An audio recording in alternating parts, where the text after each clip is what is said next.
사랑하고 축복합니다. 오늘은 말씀의 역동성이라는 제목으로 함께 말씀을 나누겠습니다. 사도행전 12장 전반부에서 우리가 지난주에 어떤 말씀을 나눴냐면 헤롯이라고 하는 왕이 이제 이 유대 땅을 다스리는 그러한 시기가 되었습니다. 우리가 헤롯이 한 4사람 정도 중요한 인물이 있다라는 걸 말씀을 드렸고요. 헤롯 아그리빠라고 하는 사람이 이제 당시에 아마 처음으로 그가 집권한 지 얼마 안 됐고, 많은 유대인들의 환심을 얻기 위해서 어떻게 하면 자기의 인기가 올라갈 수 있을까? 마치 요즘에 정치권에서 이렇게 선거 앞에 두고 자기 세를 모으려고 하는 것처럼 그가 생각해낸 방법이 교회를 핍박하는 것이다. 당시 교회가 많이 부흥하고 있었고, 예루살렘 지역만 해도 이미 벌써 많은 사람들이 예수님을 믿는다라는 게 전해져 있는 상황이었습니다. 그래서 무교절과 유월절, 이 절기 기간에 많은 유대인들이 예루살렘 땅에 모여든다라는 걸 알고 이 헤롯이 교회를 핍박하죠. 그리고 사람들의 반응이 좋으니까 결국 누구를 잡으려고 합니까? 베드로. 그래서 그들의 수장인 베드로를 잡아서 그가 유월절 절기가 지나면서 아주 그 분위기가 최고조로 달할 때 그때를 이용해서 베드로를 처형하면 자기의 세력이 공고해지겠구나.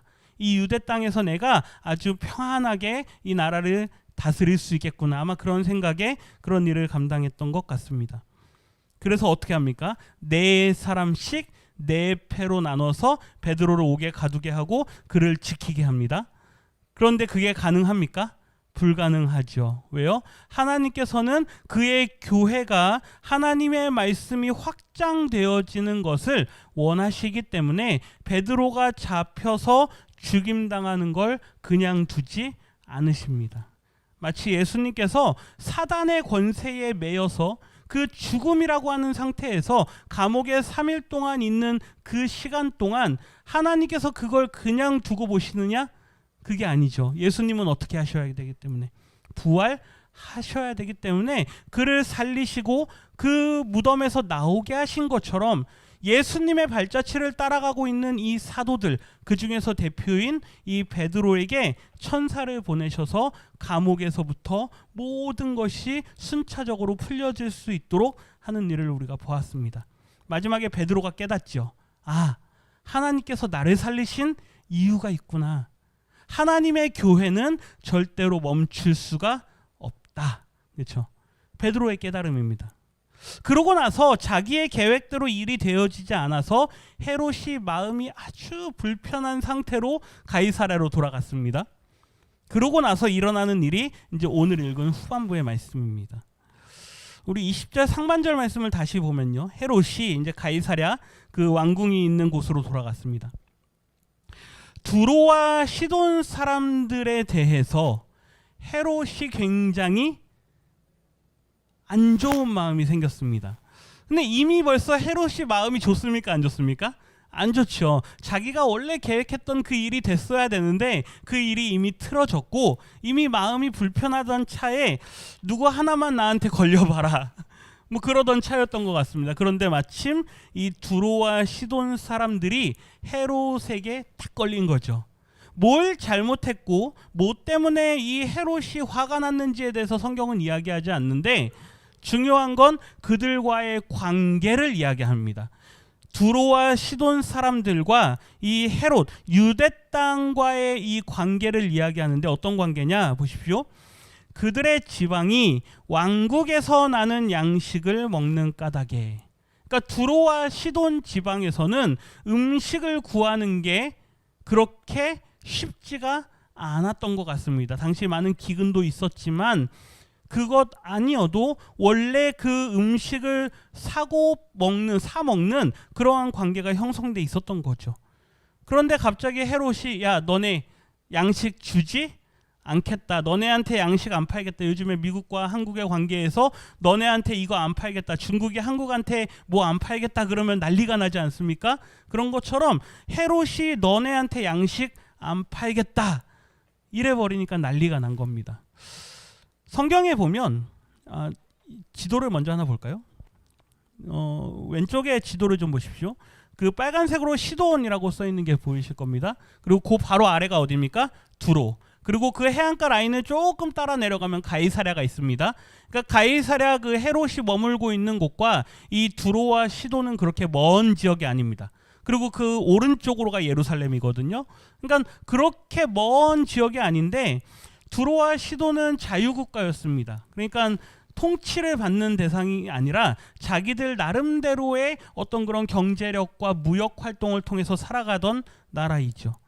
해변가에 있는 나라이기 때문에 항구가 발달되어 있습니다. 그래서 구약 시대 때부터 이 항구라고 하는 이 이점을 살려서 애굽에서부터 곡식을 사다가 이쪽 동편에 있는 나라들한테 그걸 내다 파는, 그래서 차익을 남겨서 이익을 남기는 그러한 식으로 살아가던 나라가 이 두로와 시돈입니다.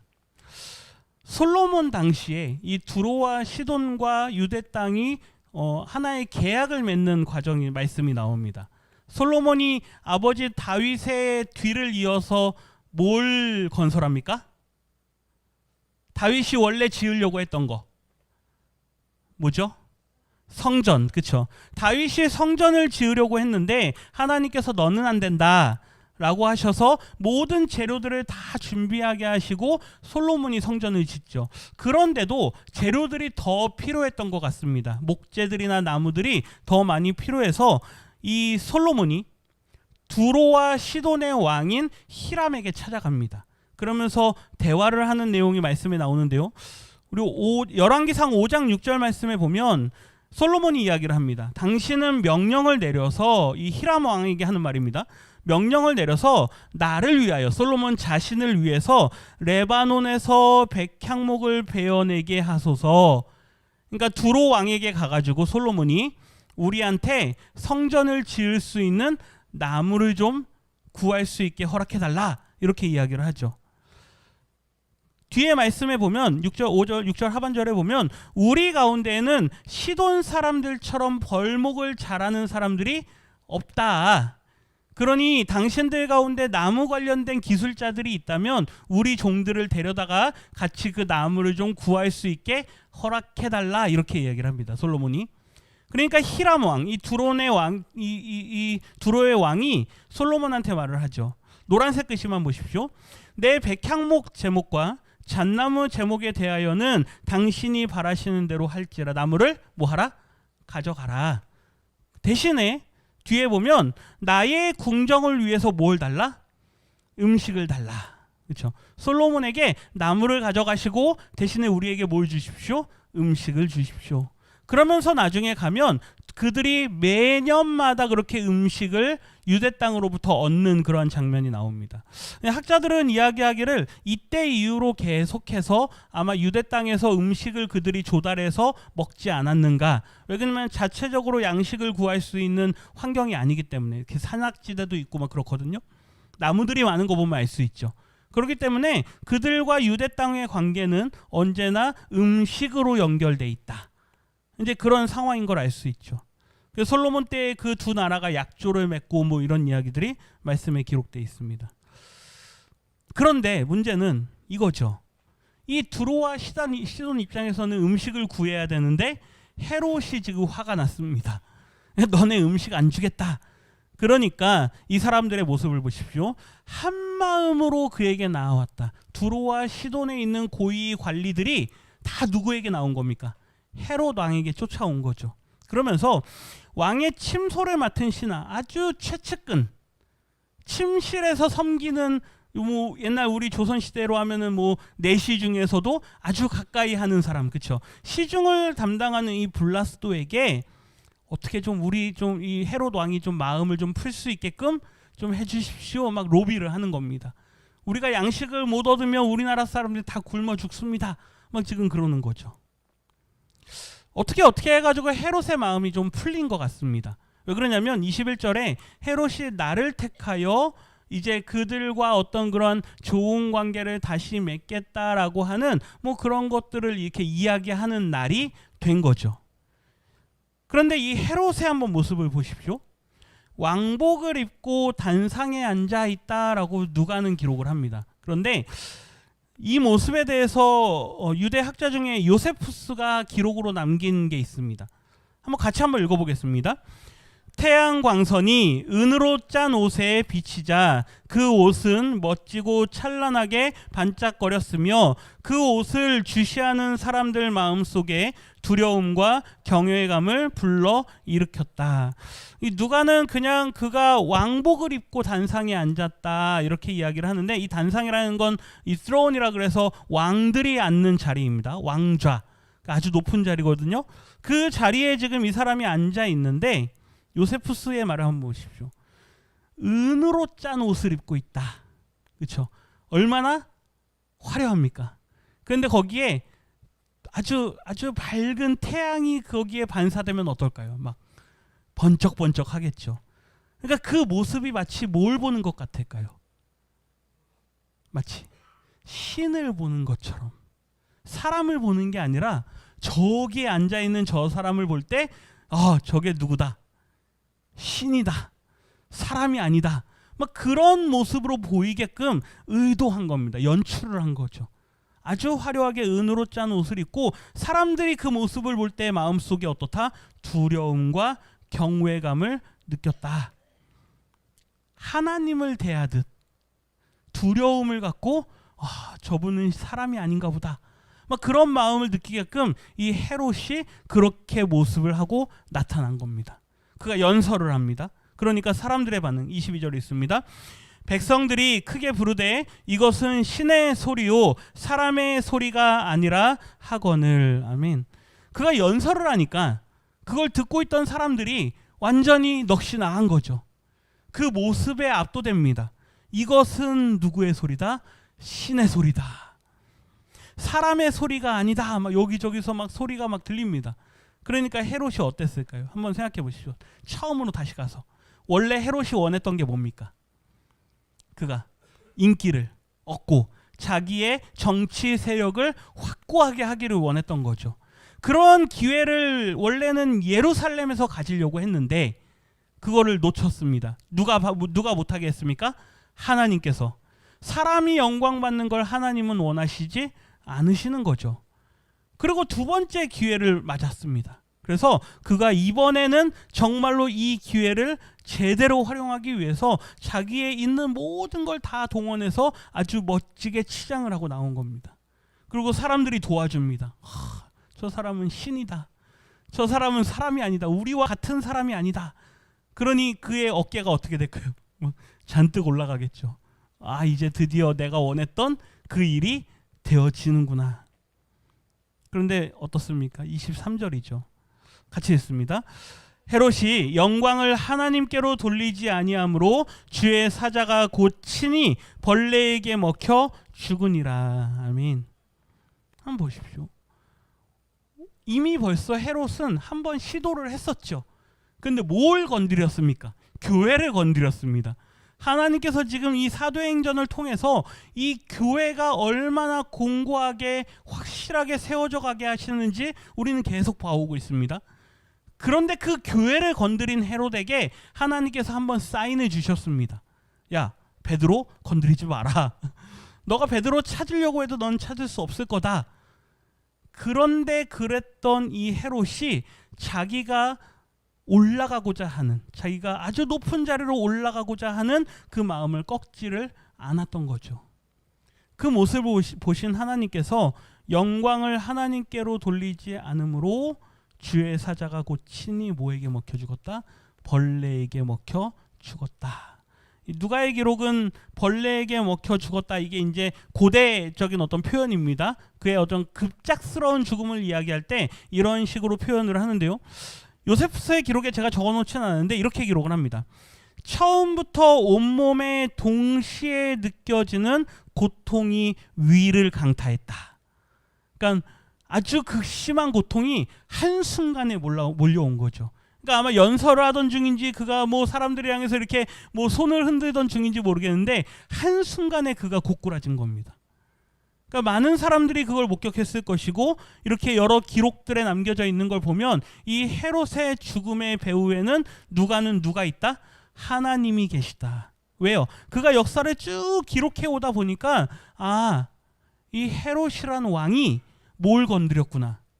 교회를 건드렸구나. 1차적으로는. 두 번째, 하나님께 영광 돌리지 않고 자기가 스스로 교만해지려 했구나. 이 모든 것들에 대한 종합적인 결론으로서 그의 심판, 하나님으로부터 그가 심판받았다라고 하는 그 결론을 내리고 있는 것입니다. 우리가 한 가지 생각해 봐야 될 것이 있습니다. 하나님께서는 그분의 일을 하심에 있어서 언제나 하나님의 뜻대로 하시는 것을 우리는 알 수 있어야 될 줄 믿습니다. 사람의 계획이 아무리 지혜롭고 사람의 생각이 아무리 뛰어나다 할지라도 헤롯 보십시오. 얼마나 뛰어납니까? 정치적으로 얼마나 잘 이 기회들을 활용합니까? 자기에게 한번 딱 걸린 이 두로와 시돈 사람들, 그들과의 어떤 그런 관계를 통해서 자기의 정치적인 어떤 쇼를 만들어내고자 하는 그런 계획이 아주 대단한 사람이죠. 그런데 하나님께서는 이 모든 것들을 보시면서 괘씸하게 여기십니다. 너가 감히 교회를 건드리냐? 너가 감히 신이라고 자처하느냐? 그거를 하나님께서 그냥 두지 않으시는 거죠. 하나님의 일을 하실 때에는 언제나 하나님의 방법대로 그 일을 진행하시는 줄 믿습니다. 그 결과를 24절에서 우리에게 보여주죠. 앞에 하나님과 정반대로 살았던 이 헤롯에 대한 이야기를 우리에게 보여준다면 그와는 정반대로 하나님의 말씀이 어떻게 되어지느냐 우리 같이 읽습니다. 하나님의 말씀은 흥왕하여 더하더라. 아멘. 하나님의 말씀이 보십시오.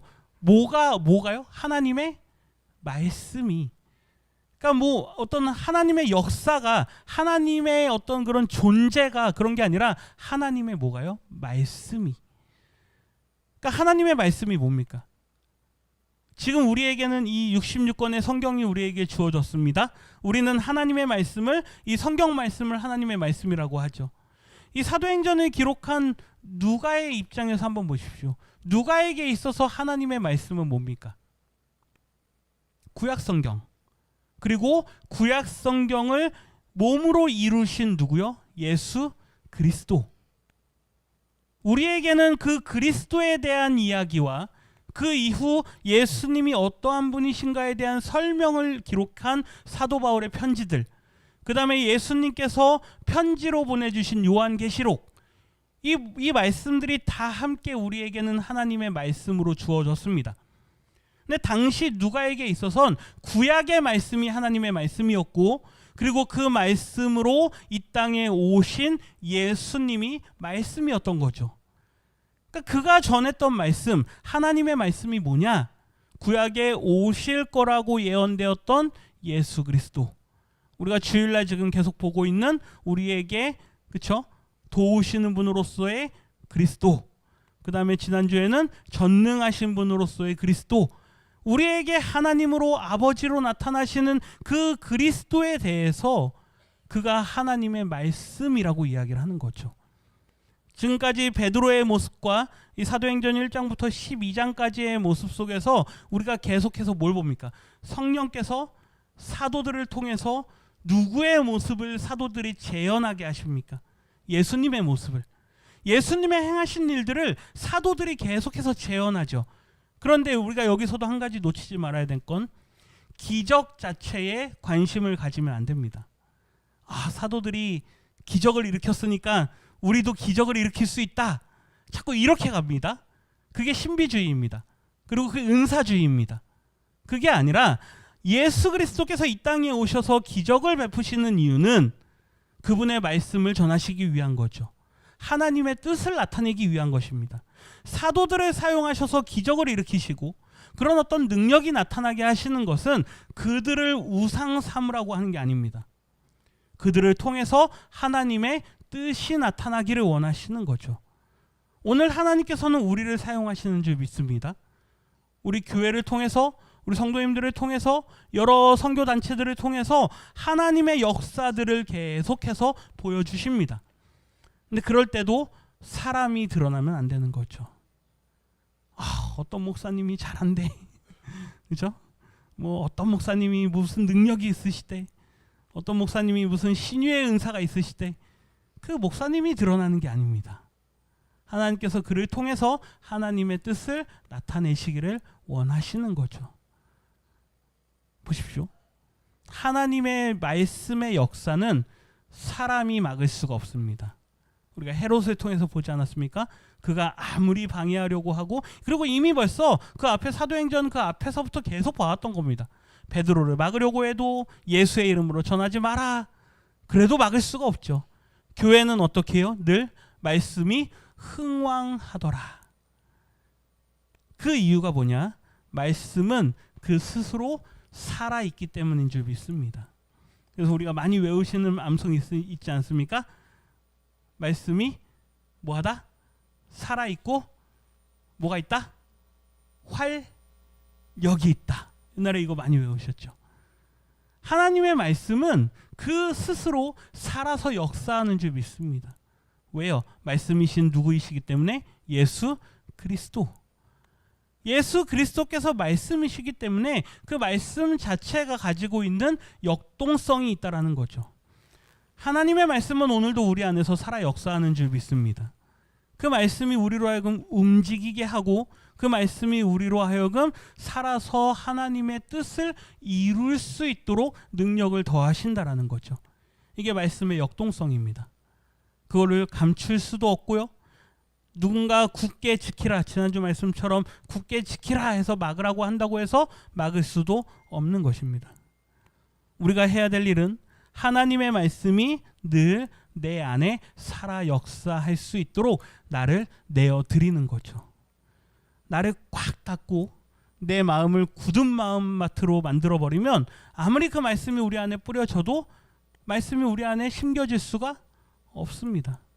우리가 해야 될 일은 그 하나님의 말씀을 우리 안에 새기게 하시고, 또 우리 안에 그 말씀이 들어올 수 있도록 늘 마음을 활짝 열어놓으실 수 있는 우리 모든 성도님들이 되셔야 될 줄 믿습니다. 추운 겨울 웅크리지 마시고 이 말씀이 우리 안에서 더욱더 역사할 수 있도록 하나님 앞에 더 우리 자신을 내어드리실 수 있는 은혜가 있기를 주님의 이름으로 축복합니다.